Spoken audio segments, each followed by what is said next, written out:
America అంటే రక్షణ పరంగా దుర్భేద్యమైన దేశం. దేశానికి ఎవరైనా వ్యతిరేకంగా ప్రవర్తిస్తే వారి సొంత ప్రాంతానికి వెళ్లి మట్టు పెట్టగల నేర్పరితనం దాని సొంతం. భూతలం, గగనతలం, జలమార్గం ఇలా అన్ని రంగాల్లో అమెరికా శక్తివంతమైన దేశం. అలాంటి దేశాన్ని హౌతీలు ఒక ఆట ఆడుకుంటున్నారు. ఎర్ర సముద్రంలో ఏడిపిస్తున్నారు.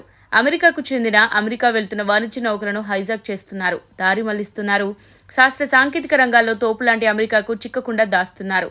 పాలస్తీనాపై ఇజ్రాయెల్ దాడిని నిరసిస్తూ హౌతీలు కొంతకాలంగా దాడులకు పాల్పడుతున్నారు.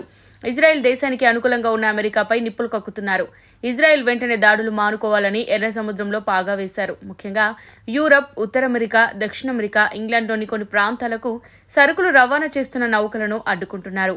హైజాక్ చేసి సోమాలియాకి తరలిస్తున్నారు. అంతేకాదు తాము హైజాక్ చేసిన నౌకల్లో డాన్సులు వేస్తూ ఆ వీడియోలను సోషల్ మీడియాలో అప్లోడ్ చేస్తున్నారు.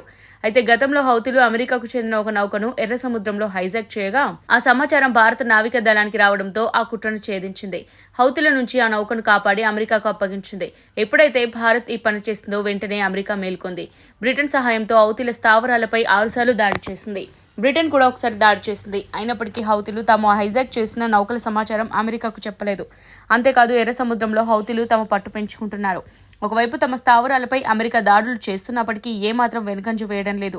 అత్యంత శక్తివంతమైన అమెరికా కూడా వారిని ఏం చేయలేకపోతోంది. మరి భారత్ వల్ల అయింది, అమెరికా వల్ల ఎందుకు కాలేకపోతోంది?